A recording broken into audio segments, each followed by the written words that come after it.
Hello and welcome to yet another off-topic review, and once again it will be about a popular portable retro handheld.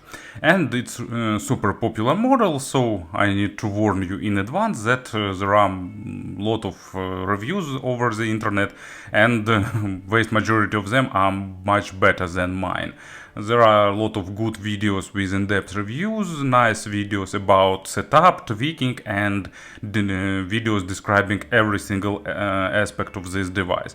But still, maybe you like my voice, or maybe you want to hear my thoughts, or just to support me. Anyway, thank you for watching, and today we'll talk about the Retroid Pocket 2 Plus. Interesting portable handheld running Android OS, and it makes it like much more interesting. Also, it has probably the best processor in this price tier. Its actually price is just $100. That like it's the key to the popularity, set the low price. Or actually, to be more precise, price is not $100. It's cost $100 on the website, on the official store of Retroid. But shipping will take at least additional $20, so probably it should be considered as 120 or maybe no, not sure how to count that. But popularity is really high, and it definitely can do things that other handhelds can't do. In this price range, once again, there are more expensive models like Ain does, for example. They more advanced, but they cost $200+, and usually they are like on the pre-order. You pay now and you're getting it in few months, so nice fun deal. And actually, if you want really good hardware, if you want really good emulation, you can get some affordable smartphone for about $200-250, and for extra $50-70 you can get nice joysticks that joystick plus handle to this smartphone, and you'll get a good solution. But this small portables for those who prefer all-in-one ready dedicated device, and this one does it everything really well. So it came with fancy box. You can see there are few color options you can get, all designed to remind of some classical hardware. For a few extra bucks you can get a tempered screen protector, and that's it. I got this one. Even by look you can understand which popular console it resembles. But one thing I definitely can't stand, and it annoys me all the time I'm using it: shoulder buttons are gray. I don't know why, but if you're making D-pad black and you're making both sticks black, why not make actually shoulder buttons black? And volume button and power button are black too, but anyway, so it's beyond my understanding.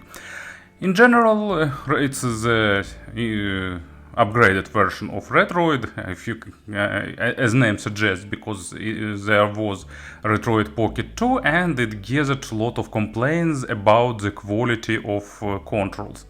And they actually address it pretty well in this model, because buttons and sticks are really nice here. So let's probably talk first about the size. So here it is. You can see it holds pretty well in palm of hand. Actually, it's on the photos it looks a bit bulky and lacking kind of design. All edges are sharp with minimum rounded corners, but in real life, it's pretty pleasant, and what is good here, it's pretty pocketable. So even analog stick is pretty low profile, so you can fit it to a jacket pocket, and it holds and behaves really well compared to Miu Mini, where that I reviewed recently, where you need to find some proper position for hand to hold it in hand. Here it really feels really natural, and it actually feels really solidly built. It's plastic, but it's kind of good plastic. On the bottom here is micro SD slot to insert the card to store all your content, and 3.5mm headphones output. It runs, as I've said, Android 9, and it has Wi-Fi including 5 GHz. It has Bluetooth, so you can connect Bluetooth speakers here, so nice idea. On the left side and on the right side there is nothing. On the top here is a micro HDMI output, then USB Type-C. You can use it to connect some accessories, or you can use it to for charging, of course. And I've seen even setups when this Retroid Pocket was connected to monitor or TV, and here people just plug some external joystick. Kind of small replacement for Nintendo Switch. And speaking about the charging, inside there is a 4000 mAh battery that will give you from 6 to 8 hours of work time. It depends, of course, on games you will be emulating, but actually work time is pretty decent. Then volume controls and on-off button working as a screen lock.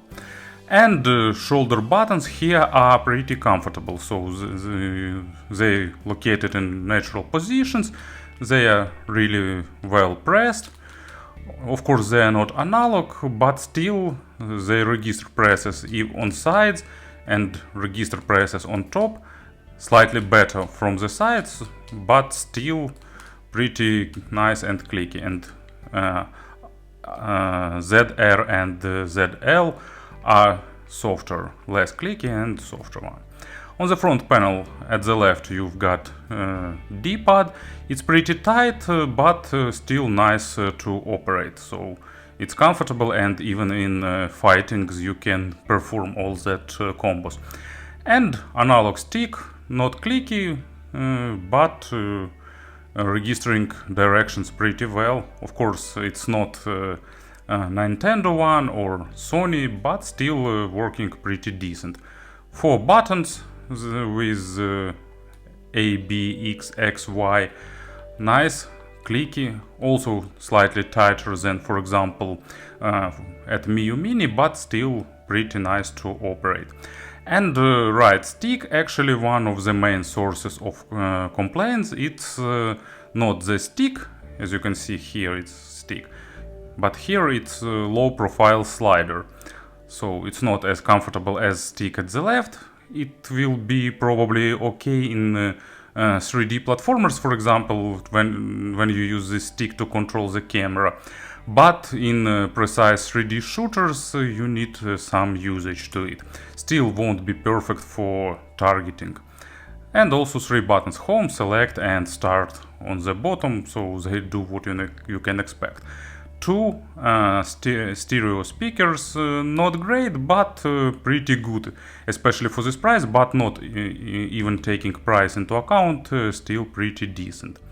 Bigger part of front panel occupied by the screen. It has 640 by 480 resolution, and it's not high res definitely by any modern scale, but this resolution and 4:3 sides ratio is good for many retro systems, because they are pretty close to natural resolutions for Z systems and don't require a lot of upscaling. Still not the greatest screen, but definitely not the worst one. Of course, far from being something like each to each. Bevels are pretty noticeable, but still really bright, with good viewing angles and nice color representation. It has a slight flickering on the video, but it's because of studio light that I'm using. It's not perfect to film screens with these lights.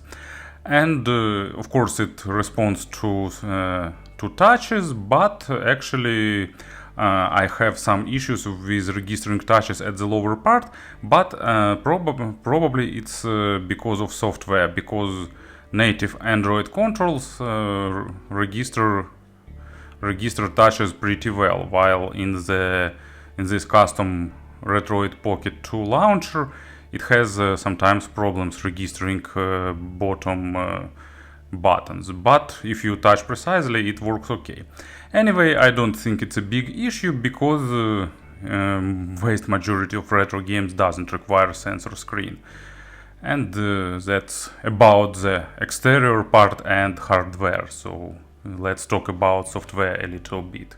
This device runs Android 9 with Google Play services available, and when you first turn it on, you'll see the welcome guide that will walk you through first few steps of setup, connecting to Wi-Fi, selecting time zone, and actually pre-installing a lot of different Android emulators and related software like ports of popular games and so on.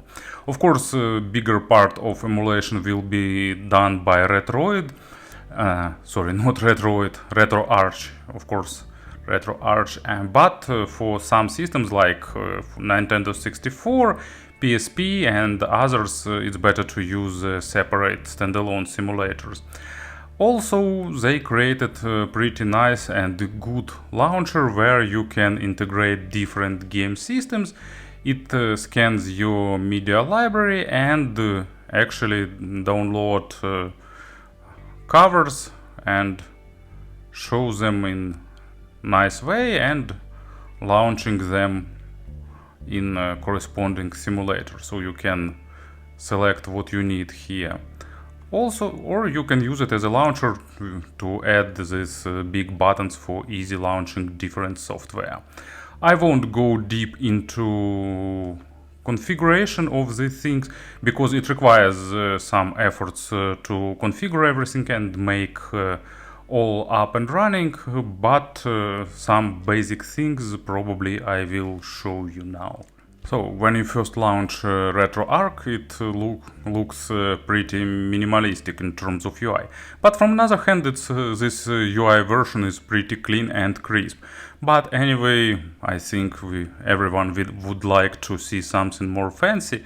So tap this cogwheel button and go to the where is it? User interface, and menu change to the XMB, and then go back to home, then configuration file and save current configuration. So it will be saved, then we can quit RetroArch, and when we launch it next, it will have UI that familiar to many portable gaming fans.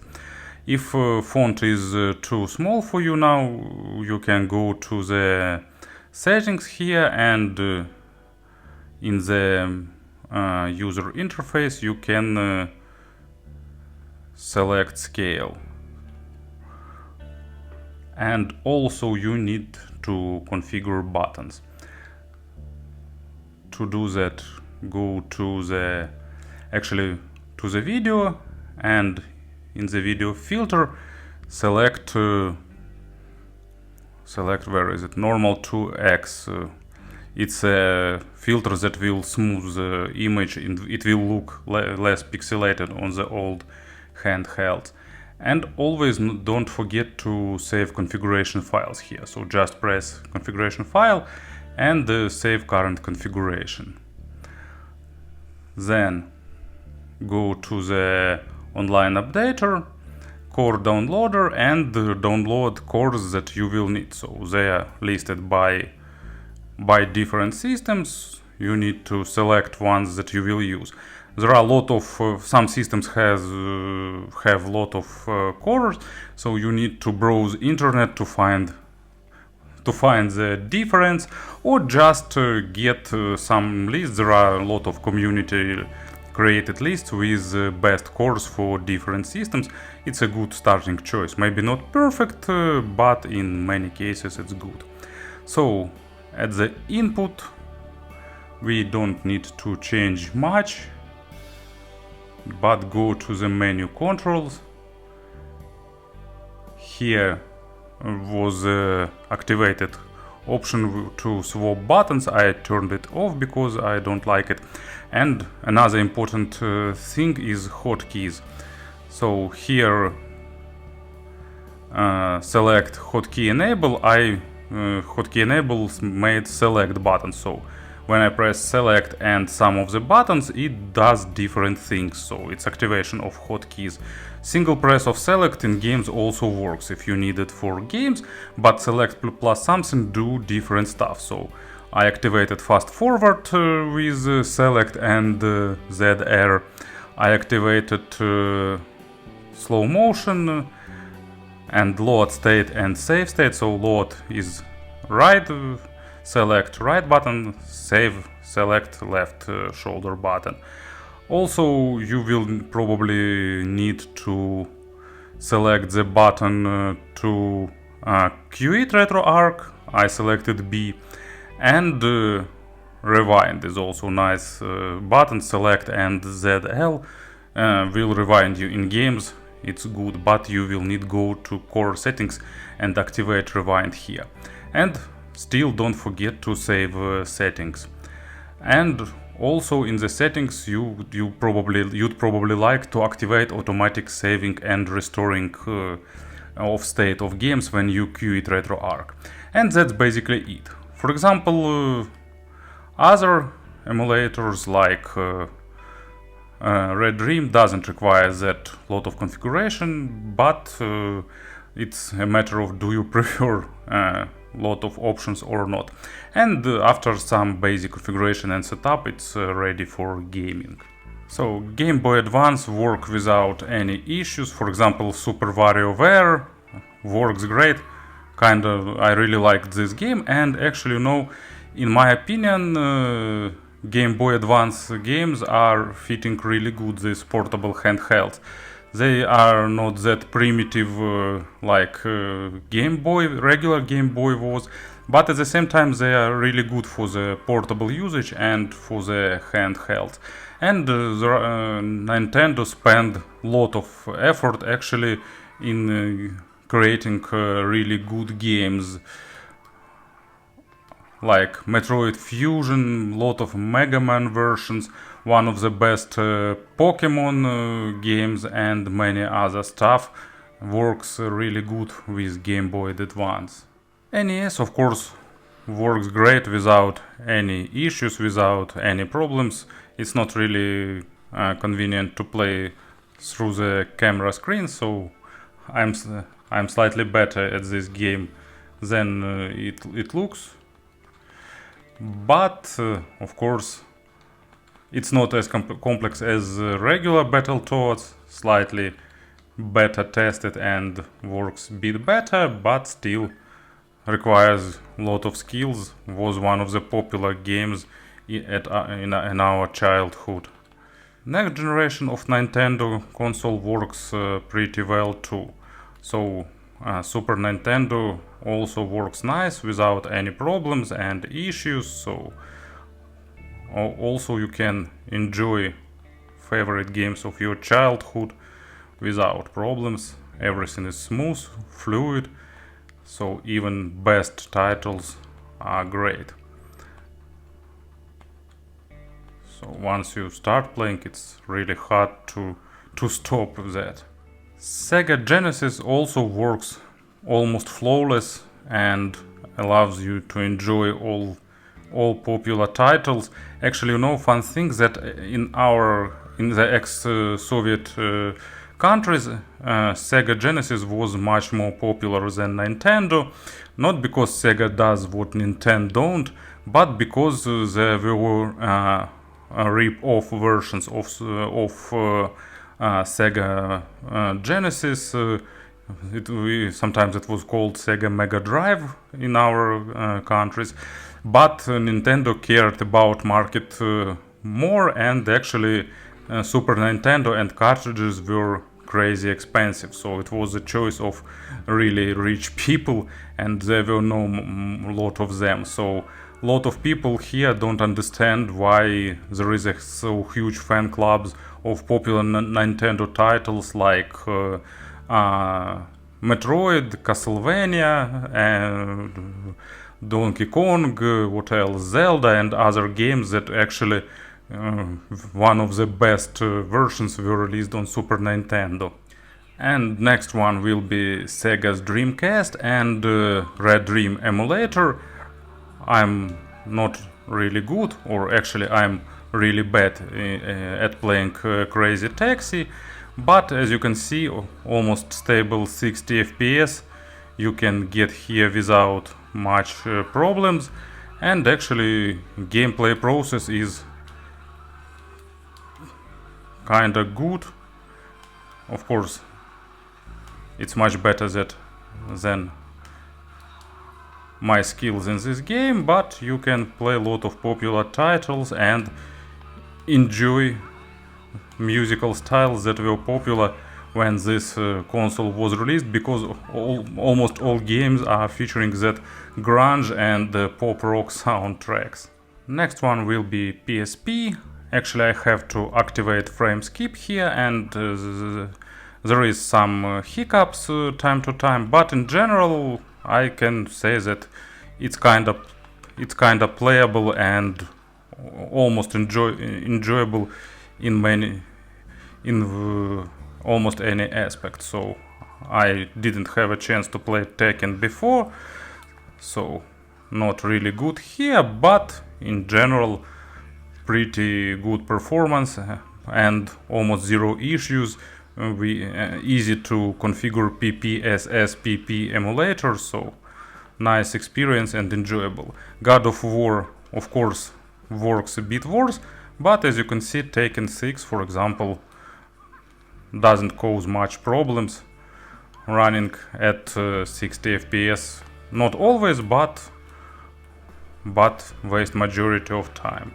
So here I will probably summarize everything. Retroid Pocket 2 is not a perfect device. It has a bunch of small and not that small issues, starting with right button and ending with overall a bit chunky design. But in general, for this price, it's definitely the greatest offer, and in general one of the best offers in the below $200 price segment.